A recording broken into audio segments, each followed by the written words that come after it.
Hi there, Altenew friends, it's Jaycee. Welcome back to another perfect pairing with me. I recently added the Cloud White Pigment Ink to my Altenew collection. Aside from stamping, here are 5 additional ways you can use this must-have mixed media tool.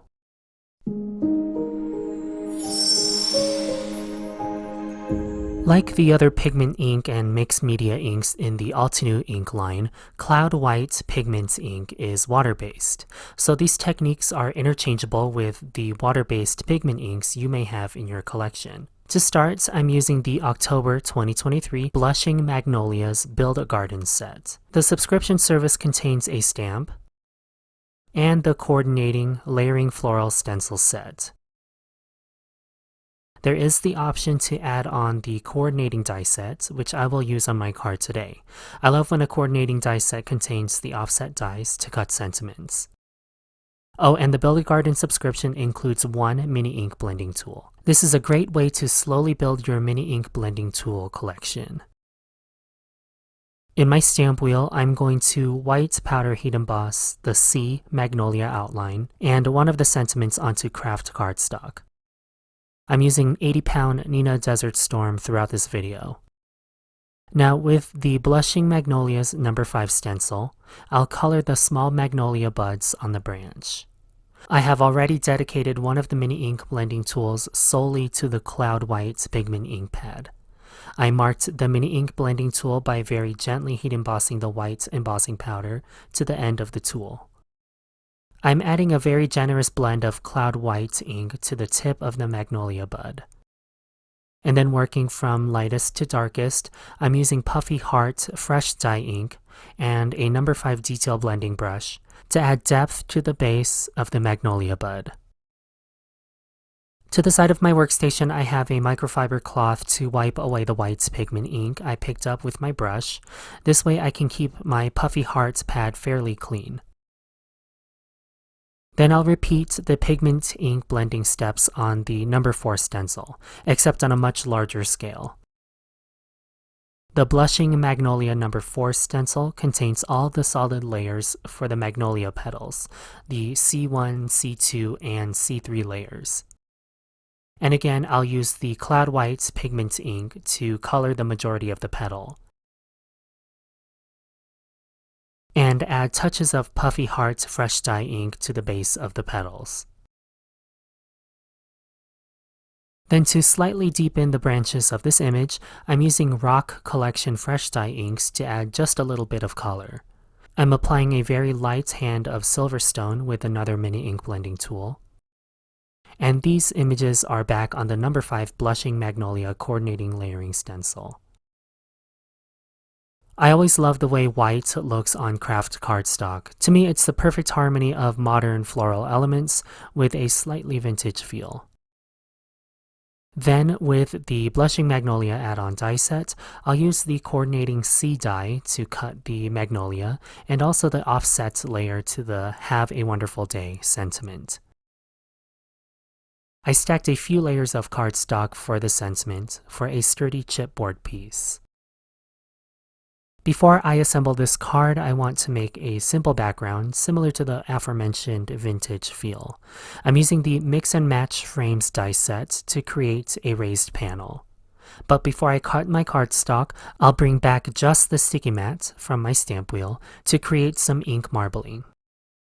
I cleaned my sticky mat with a soapy water solution before pressing the pigment ink to the smooth side of the sticky mat. Since the pigment ink is water-based, we can suspend this ink with a little bit of water. Then I like to manipulate the pigment ink by gently rubbing the sticky mat grid together before bringing the craft cardstock to the suspended ink. I'll repeat this ink marbling step one more time to get a dreamy white haze on this panel. Then with the deckled edge die from the Mix and Match Frames die set, I'll cut the panel I just made. Before foam mounting this panel to my folded note card base, I'll distress the edges of the deckled panel by rubbing the ink to the ends of the panel. I love this color faded vignette. Now I can foam mount the die cut magnolia to the foam mounted distress edged panel. Before I add the sentiment, I'll add pure white ink spray splatters. Then after foam mounting the white heat embossed chipboard sentiment, I'll finish this card with satin white sequins. I love this simple color faded palette that has a wintry feel. This is a perfect way to extend your Altenew blooms into the colder seasons. One of my favorite embossing folders is the Luxurious Motifs 3D embossing folder. The ornate pattern is perfect for small panels and is such a simple, non-distracting fill to a background. I embossed an A2 panel of craft cardstock. Then with the Cloud White Pigment Ink pad, I'll capture the high points of the embossed panel with the pigment ink. This technique really elevates a simple background with some interesting texture. I'll also do a little edge distressing on this panel, just like the previous card. I'll glue this panel to my folded note card base and set it aside to dry flat. New for October 2023 is the Craft a Flower Rhododendron layering die set. I used the Ramapo Rhododendron for my inspiration on this card for its beautiful purple blooms. I started by cutting the leaf layers from Volcano Lake in the Seashore Gradient cardstock set. I cut the leaf images for a total of 5 pieces. Then, for the petal layers, I cut almost all the images from Puffy Heart in the Rose Petal Gradient cardstock set. The exception is the number 3 layer in both the arrow and keyhole reference points. I cut those images from Cosmic Berry. Then finally, I cut the stamen layer in white cardstock. I used the coordinating rose petal fresh dye inks to add gradients and depth to the center of the petals. I always advocate for a deeper and darker range of inks for a more dramatic bloom. And your fresh dye inks always dry lighter, so I'm always heavy-handed with ink applications like these.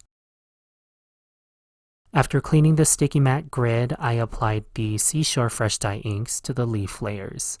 Again, I'm going fairly dark on these layers as the majority of the image will get tucked behind floral layers. Whatever is left on my ink blending tool for the petals is what I used to color the white stamen cardstock image. I created a lighter gradient so it doesn't get lost in the center of the flower. Then with the gold must-have gel pen, I colored the anther to the image. Before I assemble this bouquet, I'll add the characteristic tomentum found on rhododendron leaves. We can do this with Cloud White Pigment Ink by pressing the gradient cardstock leaves to the ink pad.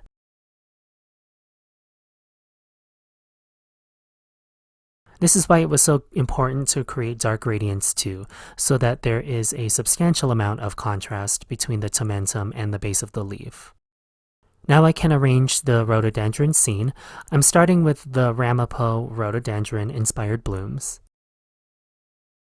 Then I'll frame the bouquet with the tomentum foliage. Before I add the sentiment and sequins, I used pure white ink spray to add an array of splatter to the bouquet.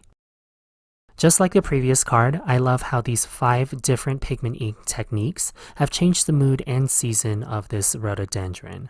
Make sure to check out the description box to grab your own Altenew Pure White ink pad. I'll definitely need the re-inker for this one. My series encourages you to shop your existing Altenew stash and rekindle their love with newer releases. Perfect Pairings with Jaycee airs on the Altenew channel every 2nd and 4th Sunday of the month. Please make sure you like and subscribe if you haven't already. Thank you so much for tuning in to this Perfect Pairing episode with me, and I'll see you in the next one. Hello there! Did that video just spark your creativity? And do you want more project ideas and inspiration videos too? Well, if you do, please make sure that you subscribe to the Altenew YouTube channel. Also, make sure that you do click that notification bell so you don't miss a video. Thanks so much for watching. Bye bye!